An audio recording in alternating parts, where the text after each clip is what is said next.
Hello friends, வணக்கம் and welcome back to my channel Meena's lifestyle. இன்றைக்கி நம்ம சேனலில் ஒரு சூப்பரான ரெசிபி தாங்க பார்க்க போகிறோம். இன்றைக்கி வந்து ஒரு கம்மன்னு இஞ்சி டீ எப்படி போடுறது அப்படின்னு தாங்க பார்க்க போகிறோம். இந்த இஞ்சி டீ வந்து ரொம்பவே டிஃப்ரெண்ட்டாக ரொம்பவே சூப்பரான டேஸ்ட்டில் இருக்கும். எப்படி பண்ணலான்னு பார்க்குறதுக்கு முன்னாடி நம்ம சேனலுக்கு புதுசாக இருந்தால் சேனலை சப்ஸ்கிரைப் பண்ணிக்க மறந்துடாதீங்க. ஸோ ஃபஸ்ட்டு இந்த இஞ்சி டீ பண்ணுறதுக்கு அடுப்பில் ஒரு பாத்திரம் வச்சுருக்கேங்க. ஒரு கப்பளவு நான் தண்ணி சேர்த்துக்கிறேன். எந்த கப்பால் நீங்கள் பால் எடுப்பீங்களோ அதே கப்பால் ஒரு கப்பளவு தண்ணி சேர்த்துக்கோங்க. தண்ணி சேர்த்ததுக்கப்புறமா இந்த தண்ணியில் வந்து 2 டீஸ்பூன் அளவுக்கு நான் டீ தூள் சேர்த்துக்க போகிறேன்.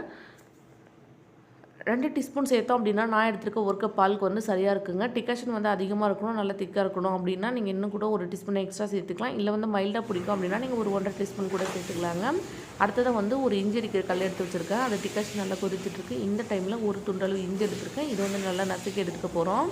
இந்த மாதிரி ஒரு இடிகளில் சேர்த்து நல்லா வந்து தட்டி எடுத்துக்கோங்க. இது வந்து நல்லா தட்டி எடுத்துக்கலாம். எந்த அளவு வந்து நல்லா தட்டி எடுக்கிறோமோ அந்தளவுக்கு வந்து சாரம் நிறைய கிடைக்கும். அப்போ இஞ்சி டீ வந்து ஃப்ளேவர் இன்னும் ரொம்ப நல்லாயிருக்கும் நமக்கு. ஸோ அதனால் வந்து நல்லா தட்டி எடுத்துக்க போகிறேன். இப்போ நான் இதை பாருங்கள், இந்த மாதிரி வந்து தட்டி எடுத்தாச்சு. அவ்வளோதான்.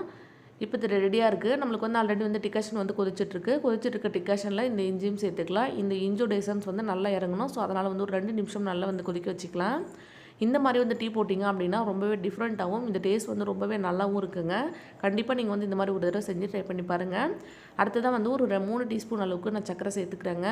உங்களோட இனிப்புக்கு தகுந்த மாதிரி நீங்கள் வந்து இதை அட்ஜஸ்ட் பண்ணிக்கலாம். ஒரு சின்ன டீஸ்பூனால் தான் 3 டீஸ்பூன் அளவு சேர்த்துக்கிறேன். இப்போ சக்கரையும் சேர்த்ததுக்கப்புறமா ஒரு 2 நிமிஷம் நல்லா கொதிக்கட்டும். சக்கரை வந்து நல்லா மெல்ட் ஆகிடுச்சு. நம்மளோட டிகாஷனும் வந்து பார்த்திங்கன்னா நல்லா கொதிச்சிட்ருக்கு. இப்போ அதே கப்பால் ஒரு கப்பலும் நான் பால் எடுத்துருக்கேன். அதையும் இதில் சேர்த்ததுக்கப்புறமா இது வந்து நல்லா கொதிச்சு வரணும். இப்போ நம்மளுக்கு அடுத்தது வந்து ஒரு 5 நிமிஷம் வந்து நல்லா கொதிக்க வச்சுக்கலாம். எப்போதுமே டீ வந்து ரொம்ப நேரம் கொதிச்சுது அப்படின்னா ரொம்பவே டேஸ்ட் நல்லாயிருக்கும் நம்மளுக்குங்க. ஸோ அதனால் வந்து இப்போ நல்லா கொதிச்சிட்ருக்கு. இப்போது ஒரு 5 நிமிஷம் நல்லா கொதிச்சு முடிஞ்சிருச்சு. கொதிச்சதுக்கப்புறம் நம்மளுடைய கம்மன்னு இஞ்சி டீ வந்து ரெடி ஆகிடுச்சு.